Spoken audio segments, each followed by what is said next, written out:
Wesley Pardin la semaine dernière, c'était ça. Julien Robuchon, pas de faute. La fermeture. Wesley Pardin cette semaine, c'est ça. Eh bien si, Wesley Pardin Soleil. Et ça fait 2 victoires pour Aix. Et salut à toutes et à tous et bienvenue pour le débrief des 8e journées de l'Ikimoli Star League et Pro League, les dernières avant la trêve internationale. Alors on en profite et on fait le tour de l'actualité en 5 minutes, c'est parti.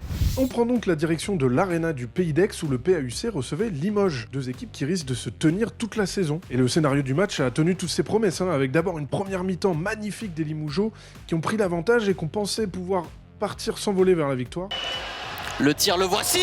C'est Iglesias qui prend ses responsabilités. Mais c'était sans compter sur le comeback redoutable et tout aussi magnifique des Aixois, emmenés par leur capitaine Gabi Leuch et par leur artilleur Christian Christiansson. Oh, il est passé. Et c'est bien sur ce jet de 7 mètres de Dragan Gaich, arrêté par Wesley Pardin, que s'est finalement joué cette partie, et Aix aborde la trêve en 5e position, en restant sur 2 victoires face à Nîmes et Limoges. Le PSG est quant à lui invaincu avec une nouvelle victoire convaincante au phare de Chambéry. La force de frappe parisienne était trop grande pour des Savoyards qui vont devoir profiter de la trêve pour recharger les batteries. Malgré un Antoine Tissot bien à l'heure, n'est-ce pas Thomas Vilchez?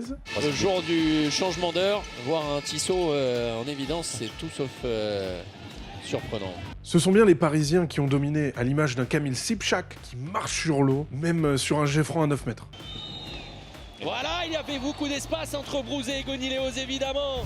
Autre équipe invaincue, Montpellier, qui a disposé facilement de sa rang dans un match finalement sans surprise. D'ailleurs, un petit mot sur ce match, Valentin Porte? Valentin, un match maîtrisé ce soir. Ouais. Bon, merci Valentin, on passe à la suite.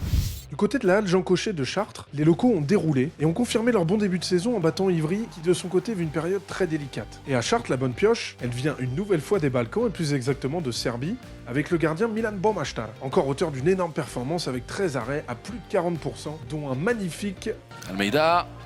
Oh, encore une fois cet arrêt, ce pastis du pied. Côté Ivry, en revanche, c'est une nouvelle défaite qui fait passer les Rouges et Noirs lanterne rouge. Ce qui n'entrave pas l'humour de notre commentateur Charles-André Weber, qui a manifestement bien apprécié ce but d'Emeric Zepfel. Zepfel, la tentative lointaine, mais oui, je vous le disais. Monsieur Patate, c'est bien lui. Et Ivry est dernier parce que le gros choc du maintien dans cette journée entre Dijon et Créteil s'est soldé par un match nul, dans une rencontre qui a vu les deux équipes avoir leur chance consécutivement, jusque dans les dernières minutes où on a eu un money time de folie. Regardez cette dernière action. Djekic, ah oui, le tir à rebond qui vient ensuite terminer dans la lucarne de Manuel Gaspard. Et la parade magnifique de Dylan Soyer. Finalement, le dernier ballon, il sera bel et bien pour Créteil avec Djekic. Le service. Et c'est le poteau qui va sauver Dijon. Et la surprise de la semaine nous vient du Parnasse de Nîmes où les Gardois se sont fait dominer et assez largement par Cesson. Les Bretons emmenés par un Matteo Brive qui avait le bras en feu. Et il faut tenter le dernier tir, Matteo Brive. À Nîmes par contre c'est un petit peu la soupe à la grimace avec une 3e défaite de rang et puis surtout la blessure sans doute grave au genou du pivot Hugo Kamchop-Baril, l'ancien Cessonnais qui était bien évidemment dans les pensées de son ancien capitaine Sylvain Auchet qui l'a d'ailleurs aidé à sortir du terrain. Les applaudissements du Parnasse. Mais on n'aime pas voir ces images. J'ai quand même une pensée pour mon bébé. On souhaite bien sûr beaucoup de courage et un prompt rétablissement à Hugo Kamchop-Baril qu'on a connu à une époque sous le nom de la Hugance.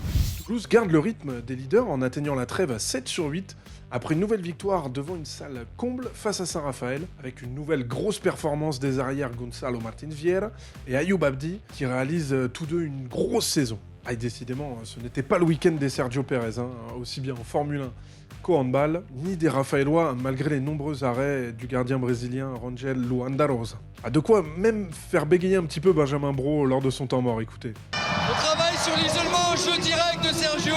Tchéma ici, tu chasses, tu verrouilles là, ok? Comme vous pouvez le voir, on est passé en Pro League où, comme d'habitude, on a eu des fins de match serrées, et notamment du côté de Cournon encore une fois, où les promus ont gagné à nouveau, cette fois-ci contre Valence avec ce dernier but magnifique de Laurent Lagier-Pitre. Coucou madame, vous êtes à la télé. Ça a également été le cas à Frontignan qui recevait Istres dans un match offensif, comme toujours avec Frontignan. Ce sont finalement les Istréens qui s'imposent d'un petit but, avec notamment un Toké Schroeder à 11 buts. Et il n'y a plus d'équipe à 0 points en Pro League après la victoire de Sarrebourg à Caen. Les Caennais qui auront besoin de se remobiliser pendant la trêve, eux qui n'ont plus gagné depuis la première journée. De l'autre côté, on peut voir les belles images des Lorrains qui savourent cette première victoire tant attendue. Dans les autres matchs de cette 8e journée de l'Ikimoli Star League, Nantes a disposé difficilement de Dunkerque sur un score fleuve de 41 à 36. Au classement, Paris et Montpellier sont reçus 8 sur 8, Toulouse est 3e et dans le rythme, Nantes est juste derrière, on a 5 points entre le 5e et le 12e, et on va avoir la guerre pour le maintien entre Saran, Dijon, Créteil et Ivry. Lors de la prochaine journée, Dunkerque va recevoir Montpellier, et Aix fait le court déplacement à Saint-Raph dans un nouveau match au couteau.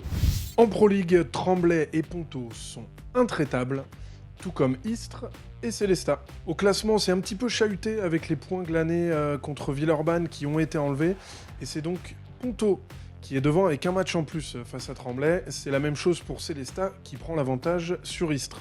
Derrière, c'est la foire d'empoigne, avec 3 points d'écart entre le 5e et le 12e, dont 6 équipes qui comptent 6 points.